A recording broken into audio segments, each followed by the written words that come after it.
guys, good morning. So welcome back to my YouTube channel. This is Utoboy Son. So may share ako sa inyo about this brake system nya ng itong multicab na to. So yan. So ang concern ng customer nito guys ay pag nagpreno tumutunog, tsaka may kasamang vibration to. So ano ba yung dahilan? So ito guys, yan.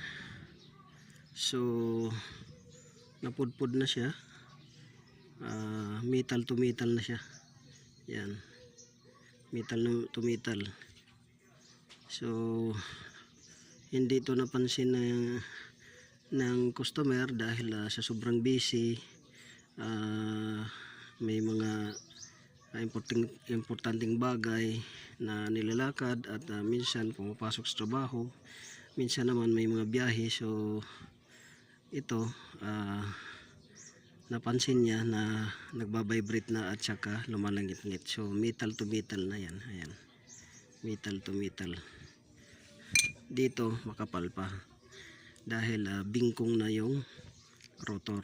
So ito yung dahilan kung bakit pag preno ninyo ay nagbabibrate at lumalangit-ngit. Yan, minsan to nag-stack up pa yung piston caliper ito. So ito yung ano nya, rotor. So ito guys, may dotted rust na siya, kinain na ng kalawang. Ayan. So i-check natin yung bearing. So far yung bearing okay naman, yung bearing walang alog, walang alog yung bearing. Yan, okay naman yung bearing, walang alog. Yung rotor natin ay medyo kinain na ng kalawang siya. So ang gagawin natin ito, i-replace natin yan manually gamit yung grinder. Paikutin natin to, tapos may grinder dito dahil mahal yung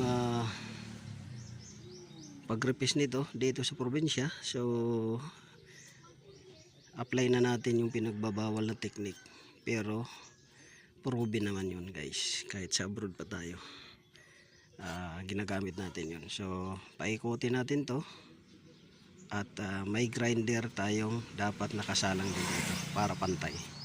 So yun yung gagawin natin para bumalik yung surface niyang maganda.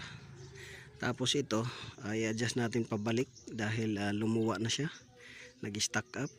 So kaya ang naging itsura nito, ito siya hindi pantay, makapal yung inner, manipis na pudpud na yung outer dahil hindi na makabalik yung piston caliper. So dahil hindi na makabalik yung piston caliper, hindi na makatras, lumuwa na siya. Ang itutulak niya ng todo itong sa labas, ito tutulak niya paloob.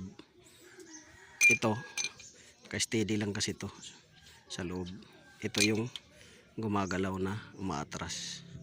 So yan yung dahilan, nag-stack up na to, lumuwa, napudpud yung sa labas at makapal pa yung sa loob. Ito gagawin natin, ilulubricate na rin natin lahat.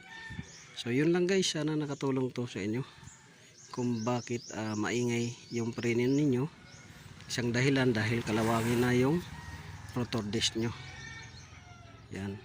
Pangalawa, dahil pudpud na yung isang o both sides yung brake pads nyo. Pangatlo, stack up na to. So stack up, langit-ngit yan pag nagpreno, minsan kumakadyot-kadyot pa. Ito pudpud na. Pangatlo, ito. So yan, ibabalik natin yan, both sides yan ibabalik natin. So yun yung gagawin natin dito guys. So this is Utoboy Son. Maraming salamat at naway nakakuha kayo ng kunting kaalaman about this brake system nya. So kung bakit kumakadyot-kadyot pag preno at lumalangit-ngit, at minsan galing ka sa pagpreno parang ang hirap umarangkada dahil nakadikit pa tong piston caliper. So yun lang, maraming salamat, God bless you all.